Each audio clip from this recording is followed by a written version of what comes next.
دنیا میں صرف قرآن ایک ایسی کتاب ہے جو سچی ہے۔ سوال کیا جا سکتا ہے کیسے؟ ہر مذہب کے لوگ اپنی کتابوں کو سچا سمجھتے ہیں، مانتے ہوں گے، اور وہ اس پر اپنی پوری ڈیٹیل بھی بیان کرتے ہوں گے، لیکن اس کے باوجود یہ بات طے ہے کہ دنیا میں کوئی کتاب بھی اوریجنل نہیں ہے، صرف قرآن اوریجنل ہے۔ جو مذہب دنیا میں زمین میں پیدا ہوئے، جیسے ایک مذہب ہے زرتشتیزم، تاؤئزم، اور بھی دنیا کے مذہب، بدھزم، یہ سب زمینی مذاہب ہیں۔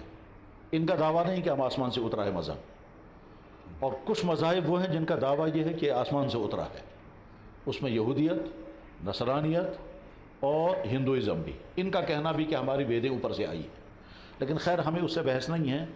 زمین کے مذاہب والے جو ہیں ان کے پاس تو کوئی کتاب ہے ہی نہیں، اور اگر انہیں بنائی ہے تو وہ خود کوئی کتاب بنائی ہے، تو انسانوں کی بنائی ہوئی کتاب ہے۔ اب انسانوں کی بنائی ہوئی کتاب ہے، وہ بھی انسان ہے، ہم بھی انسان ہیں، تو ان کی بنائی ہوئی کتاب ہمارے لیے کیسے گائیڈ بک بن جائے گی؟ جیسے ان کے تجربات ہیں، جیسے ان کی عقل ہے، جیسے ان کی سوچ ہے، ایسی سوچ جیسے انسانوں کی ہے، کسی کی کم ہے، کسی کی زیادہ ہے، تو وہ کتابیں تو زیر بحث ہے ہی نہیں۔ لیکن جو کتابیں آسمان سے آئی ہیں، چاہے وہ وید ہو، چاہے تورات ہو، چاہے انجیل ہو، چاہے زبور ہو، ان میں سے ایک کتاب بھی اوریجنل حالت میں اس دنیا میں نہیں ہے۔ یہ طے ہے اور دنیا کے تمام سکالوں کو تسلیم ہے۔ کوئی یہودی عالم یہ دعویٰ نہیں کر سکتا کہ ہمارے پاس جو بائبل ہے یہ ٹھیک وہی تورات ہے جو موسیٰ علیہ السلام پر اتری تھی اور ہم تک پہنچی ہے۔ عیسیٰ علیہ السلام پر جو انجیل اتری تھی، آج انسانوں کے ہاتھوں میں جو بائبل ہے یہ وہ انجیل نہیں ہے۔ ڈیٹیل بیان کرنے کا وقت نہیں، نہ ہمارا موضوع ہے۔ مجھے تو صرف یہ بتانا ہے کہ جو قرآن انسانوں کے ہاتھ میں ہے یہ ٹھیک وہی قرآن ہے جو لوح محفوظ پر لکھا ہوا ہے، یہ ٹھیک وہی قرآن ہے جو جبرائیل نے لایا، اور یہ ٹھیک وہی قرآن ہے جو جناب محمد رسول اللہ صلی اللہ علیہ وسلم نے پڑھا، اور پڑھنے کے بعد پھر صحابہ کرام کے حوالے کیا، اور صحابہ کرام نے اگلوں کے حوالے کیا، اور نسل در نسل ہر زمانے کے لاکھوں انسان اس کو پڑھتے رہے، پڑھاتے رہے، یاد کرتے رہے، اور ایک ایک نقطے کی حفاظت کرتے رہے، اور ہوتے ہوتے ہم تک یہ قرآن پہنچا۔ اس میں کہیں کوئی تبدیلی نہیں ہوئی، کہیں کوئی کمی زیادتی نہیں ہوئی، اور یہ دنیا کے تمام لوگوں کو تسلیم ہے۔ میں بہت زیادہ ڈیٹیل اس وقت نہیں کر سکتا، حوالے کے لیے بات سمجھانے کے لیے میں یہ بات عرض کرتا ہوں کہ جنگ عظیم اول کے بعد یا جنگ عظیم اول سے پہلے جرمنی میں ایک ادارہ قائم ہوا۔ پڑھے لکھے حضرات ہیں، دنیا بھر کی معلومات آپ کے پاس ہیں۔ علامہ اقبال نے جس یونیورسٹی میں اپنا پی ایچ ڈی کا مقالہ، یعنی اب پی ایچ ڈی کی تھیسس جس یونیورسٹی میں پاس کرائی تھی، فلسفے کی ڈگری جس یونیورسٹی سے لی تھی، اس شہر کا نام ہے میونخ۔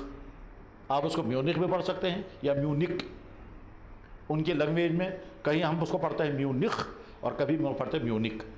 جس یونیورسٹی میں علامہ اقبال نے وہ ڈگری تھیسس جس میں لکھی تھی، جس کے بعد وہ ڈاکٹر بنے، اسی یونیورسٹی میں ایک ادارہ قائم کیا گیا یہ چیک کرنے کے لیے کہ قرآن اوریجنل ہے یا نہیں، اور ادارے کے تمام ممبرز یہودی تھے۔ دنیا بھر کے 40,000 قرآن جمع کیے گئے اور ان کو ٹیلی کیا گیا۔ پرانے سے پرانا قرآن جو کہیں ان کو ملا وہ بھی، نیا سے نیا قرآن ملا وہ بھی، جو قرآن چائنا میں چھپے تھے وہ بھی، جو افریقہ میں چھپے تھے وہ بھی، جو یورپ میں چھپے وہ بھی، جو برصغیر میں قرآن چھپے تھے وہ بھی، جو عرب ملکوں میں چھپے وہ بھی، ہر قسم کی کاپیاں جمع کی گئی۔ ان کے بعد ان کا لکھا تو آخر میں رپورٹ لکھی، اس قرآن میں کہیں کوئی تبدیلی نہیں مل رہی۔ یہ بات اس لیے کہی جا رہی تھی کہ بائبل میں 4 لاکھ غلطیاں ہیں، لیکن وہ غلطیاں کیسی ہیں مجھے ان کی ڈیٹیل کا وقت نہیں ہے۔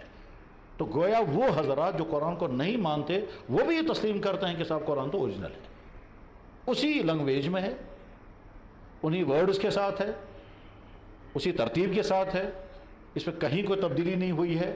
اور اگر کبھی گرامر چاہتا ہے کہ اس لفظ کو ایسے کرنا چاہیے تو جواب ہمارا ہوتا ہے آپ کا گرامر آپ کو مبارک، قرآن ایسے ہی رہے گا، اس میں تبدیلی نہیں ہوگی۔ گرامر جب بنتا ہے تو اس کے لیے کچھ اصول ہے گرامر بنانے کے۔ گرامر کا فارمولہ جب بنتا ہے، گرامر کا فارمولہ بننے کے بعد ہو سکتا ہے کوئی لفظ گرامر کے فارمولے سے باہر نکل جائے۔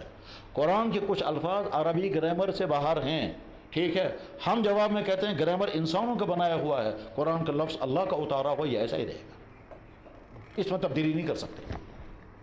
تو قرآن اوریجنل ہے یہ بات طے ہے، قرآن کی لینگویج محفوظ ہے یہ بات بھی طے ہے، اور دنیا کی کوئی کتاب ایسی نہیں ہے جس کے ورڈز کو پڑھنے کے لیے علم تیار کیا گیا ہو کہ صاحب آپ قرآن کے الفاظ کو پڑھیں گے تو آپ کو یہ لفظ ایسے پڑھنا ہے، اس کی آواز ایسے نکالنی ہے، یہ منہ میں فلاں فلاں جگہ سے یہ پڑھا جائے گا۔ دنیا میں کسی بھی لینگویج میں یہ نہیں ہے، یہ صرف قرآن ہے۔ کہ قرآن کریم کو ٹھیک اسی طرح سے پڑھنے کے لیے باقاعدہ کئی علم تیار کیے گئے۔ مثلا قرآن کے متعلق حکم میں اچھی آواز سے پڑھو، تو آواز کو اچھا کیسے بنایا جائے گا اس کے لیے الگ علم تیار کیا گیا، اس کو کہتے ہیں علم تحسین الصوت۔ اپنی آواز کو اچھے سے اچھا آپ کیسے بنائیں گے؟ وہ اس لیے نہیں کہ صاحب جیسے کوئی میوزک والے اچھے سے اچھا میوزک پیش کرنے کے لیے وہ کوشش کرتے ہوں گے، ریاضت کرتے ہوں گے، ایکسرسائز کرتے ہوں گے، پھر وہ اچھا میوزک گانے بھی گاتے ہوں گے، غزلیں گاتے ہوں گے۔ کہا جاتا ہے دنیا میں مشہور ترین غزل گانے والے تھے مہدی حسن تھے، اور کون کون تھے، وہ اپنی آواز کو کیسے اچھے سے اچھا بناتے، تو وہ اپنی آواز اچھا بناتے تھے غزلوں کو گانے کے لیے یا میوزک چلانے کے لیے۔ لیکن ان سے پہلے مسلمانوں نے اپنی آواز کو اچھا بنانے کے لیے تاکہ وہ قرآن کو اچھی آواز کے ساتھ پڑھ سکیں مستقل علم تیار کیا، مستقل علم تیار کیا گیا کہ لفظوں کو آپ کیسے پڑھیں گے، اور دنیا کی کسی قوم میں کسی مذہب میں یہ چیز نہیں ہے۔ موسیٰ علیہ السلام پر تورات نازل ہوئی، حضرت موسیٰ علیہ السلام نے کس کے حوالے کی؟ وہ ریٹن فارم میں تھی یا زبانی تھی؟ اور جن کے حوالے کیے گئے ان کے پاس وہ ریٹن تھی، انہوں نے اس کو زبانی یاد کیا، آگے کن کے حوالے کیا، آگے کن کے حوالے کیا، ساری تاریخ خاموش۔ حضرت عیسیٰ علیہ السلام پر تورات انجیل نازل ہوئی، انجیل علیہ السلام نے یہ کتاب کس کے حوالے کی؟ وہ لکھی ہوئی تھی، کاغذ پر لکھی ہوئی تھی، کسی اور چیز پر لکھی ہوئی تھی، اگلی قوم کو جب وہ ملی ہے تو انہیں اس کو زبانی یاد کیا جا رہا ہے، کہیں کوئی ثبوت نہیں ہے۔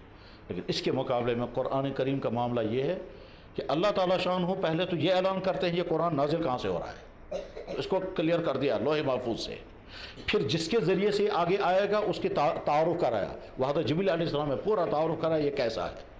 پھر جب نبی کے حوالے قرآن ہو رہا تھا تو اس وقت کیا کیا ہوتا ہے اس سارے کو ڈسکس کیا اچھی طرح سے، کہ نبی پر جب قرآن نازل ہوتا تھا اس کو ہم کیسے یاد کرا دیتے ہیں، ان کو کیسے فکر رہتی تھی قرآن کی آیت مجھ سے کوئی بھول نہ جائے، اور جب فکر ہوتی تھی تو ہم نے الگ سے کہا آپ گھبرائیے مت، ہم سارا قرآن آپ کے سینے میں جمع دیں گے۔ اور جو ہی جبریل علیہ السلام وحی سنا کر کے واپس نکل جاتے تھے اس وقت نبی کی حالت کیا ہوتی تھی، اور جب وہ وحی کی کیفیت ختم ہوتی تھی تو ایک دم وہ لوگوں کو ساری آیت کیسے سنا دیتے تھے، اور چاہے بڑی سے بڑی صورت ہو چھوٹی سے چھوٹی صورت ہے وہ صحابہ کو یاد کراتے تھے، ایک طرف سے صحابہ کو یاد کراتے تھے، دوسری طرف سے نوٹ کراتے تھے۔